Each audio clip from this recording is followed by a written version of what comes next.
Just म्हटलं की जाऊयात आपण बघूयात वगैरे. आणि मी पण यांना दुसऱ्यांदाच बघतेय. सो मला इतकं छान वाटतंय आणि मी पहिल्यांदा भेटलेले यांना.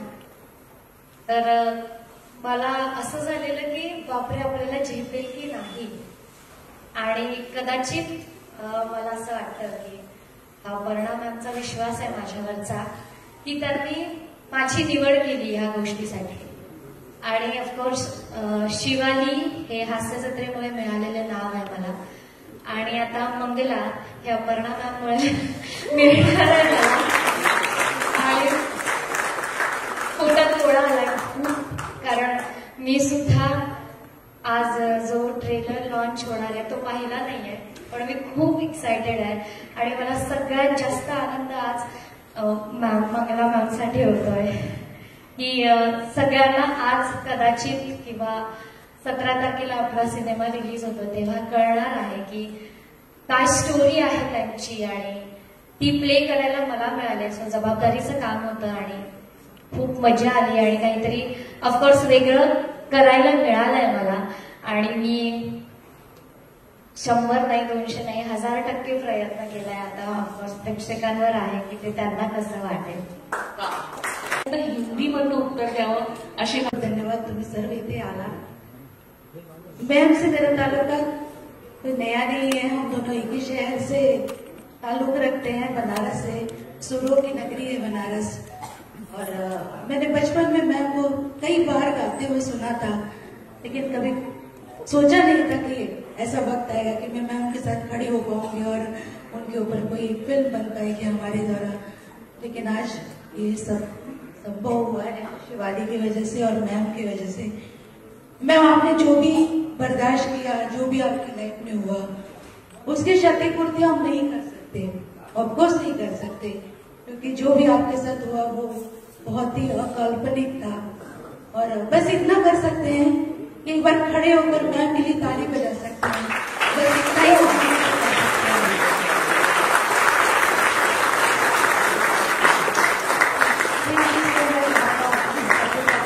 असं सुद्धा म्हटलं जायचं.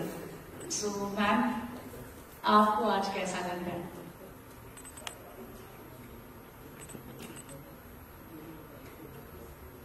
शब्द मुझे नहीं रहा है कि क्या कहूं.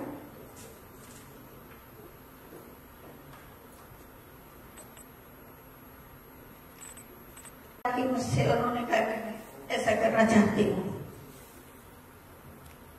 मैं 12 वर्ष की थी तभी मुझ पे एसिड अटैक हो गया था. कुछ पारिवारिक कुछ व्यापारिक रंजिश के कारण. 12 वर्ष की बच्ची आप सोच सकते हैं, वो भी आज से करीब 55-58 साल पहले की बात है. तो उसके बाद का जो जीवन था, एक तो बचना ही नहीं था लेकिन बच गई. जीना था तो कुछ करना भी था. क्योंकि बैठे बैठे तो जिंदगी बीत नहीं सकती, वो किसी की भी हो. कुछ ना कुछ साहस करना पड़ता है. और मुझे लगता है कि मैंने अपनी क्षमता से बहुत ज्यादा हिम्मत दिखाई और आगे बढ़ने की कोशिश की.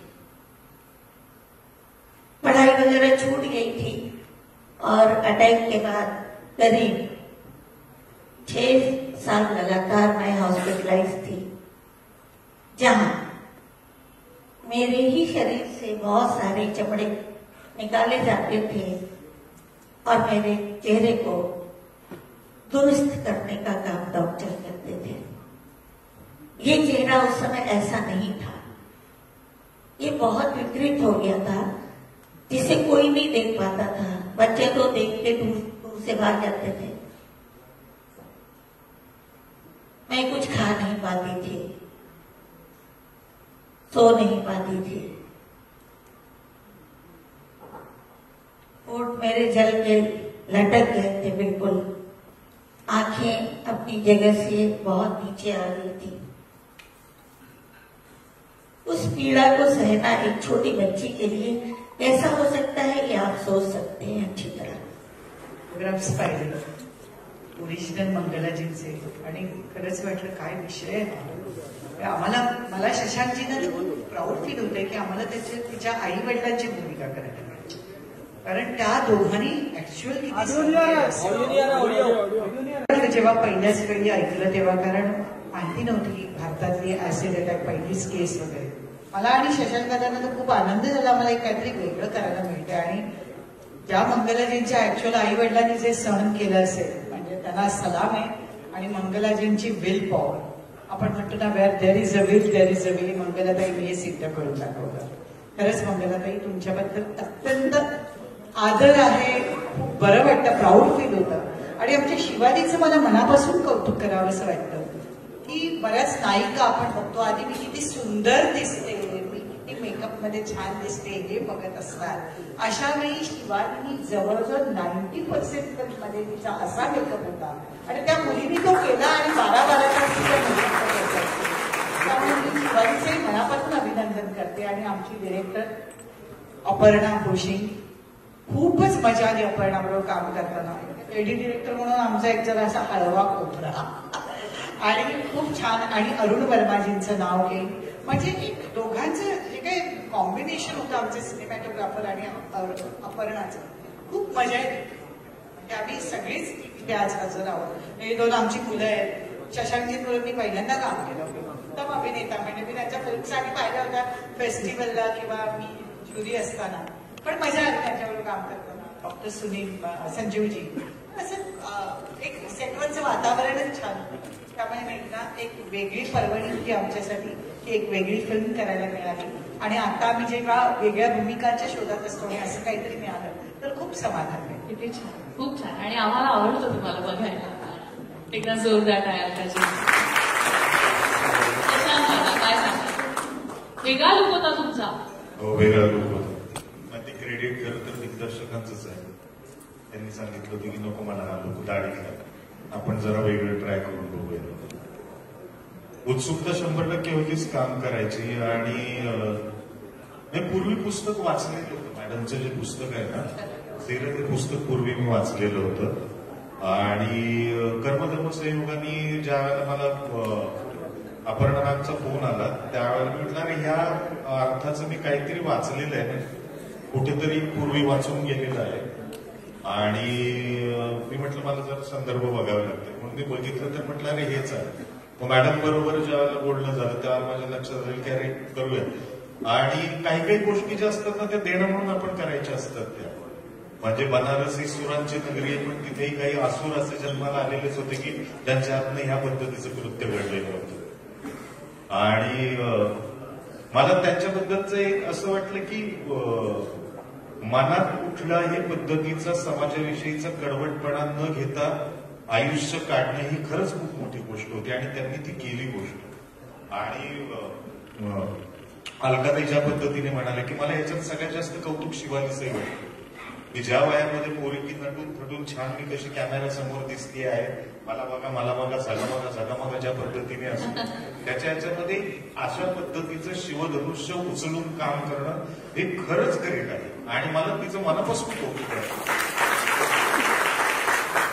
आणि अलकाताईंनी म्हणजे इतक्या फिल्म्स केल्यानंतर आमच्या सगळ्यांबरोबर फिल्म करताना आमच्यातलंच एक होऊन कुठल्याही पद्धतीचा स्टारडम वागण्यात न आणता एक फॅमिली म्हणून काम करणं ही खरंच लोकांनी शिकण्यासारखी गोष्ट आहे की इतकं काम केल्यानंतर म्हणजे मेणवलीच्या घाटावरती पहिला सिक्वेन्स होता आमचा आणि मी बघत होतो पहिला सिक्वेन्स आपला मेणवलीच्या घाटावरती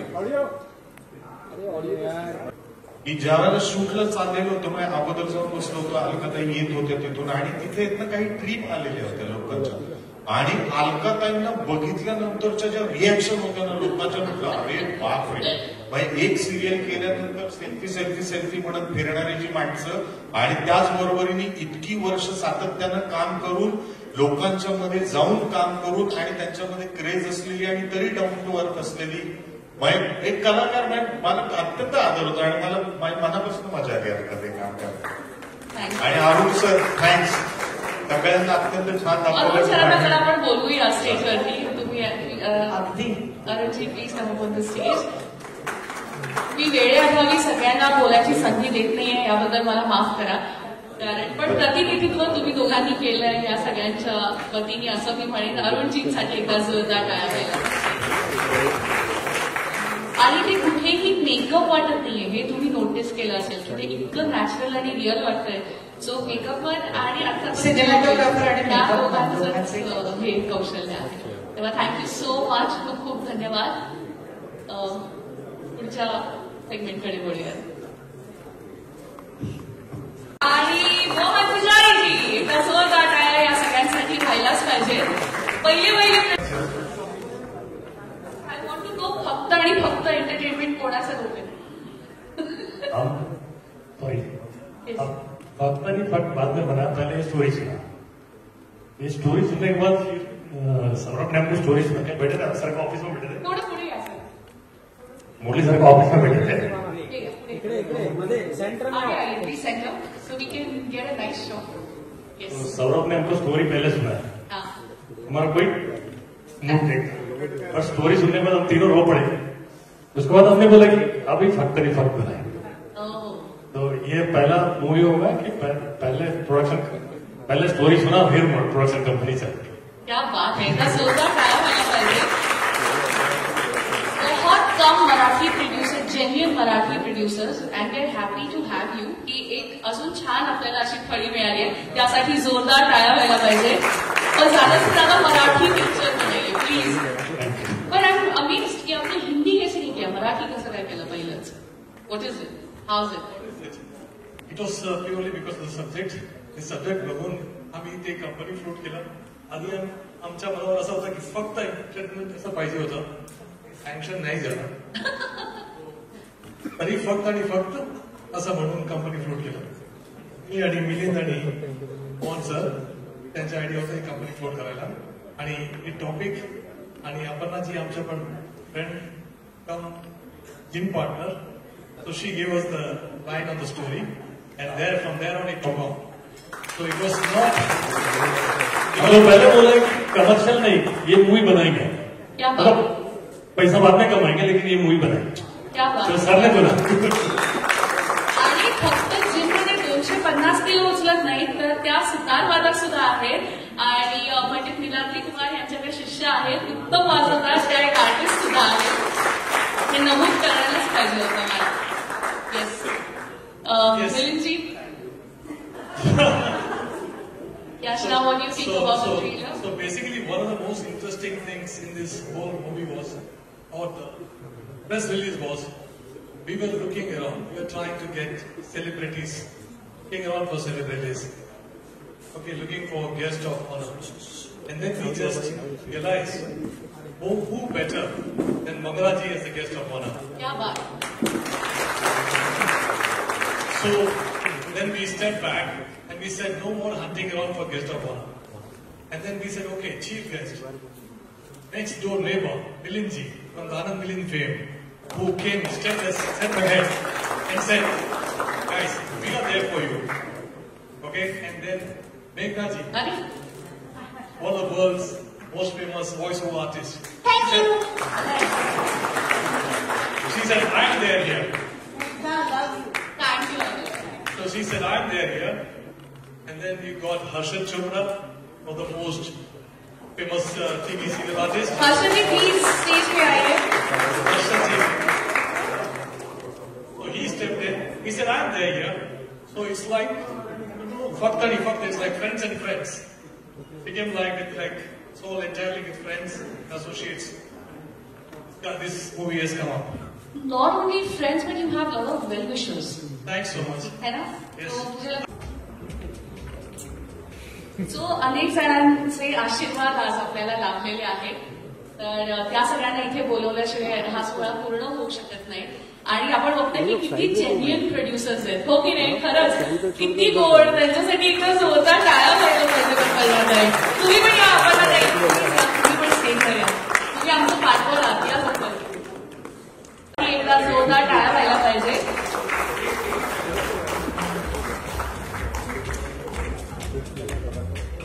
senior PR Jitendra Sonawane sir यांच्यासाठी सुद्धा जोरदार टाळ्या. Senior PR Balwant Deshmukh sir सुद्धा इथे उपस्थित आहेत, त्यांनीही मंचावरती यावं.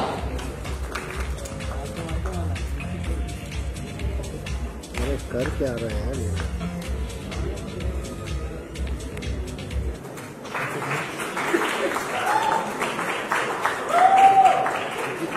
I got very excited and because इसमें क्लासिकल बेस्ड काफी सारे गाने हैं, इसमें भजन है, ठुमरी है, एक्सपेरिमेंटल गाना भी है, राग बेस्ड गाने भी हैं, तो मुझे तो बहुत मजा आया. और विकास साटम इन्होंने मराठी में सारा लिरिक्स लिखा है और अनूप ने सब कुछ प्रोड्यूस किया है. Background music has been done by Anup and Ronkini is the voice of Mangala.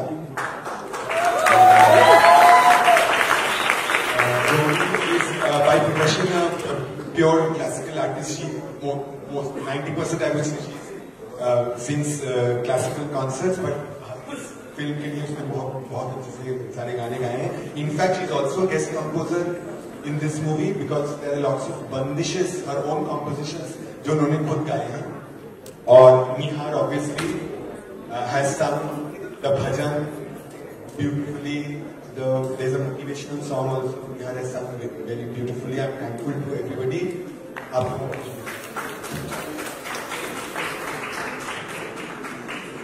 I am very grateful की एवढा गंभीर विषय आहे त्याचा मी छोटासा पार्ट करू शकतो.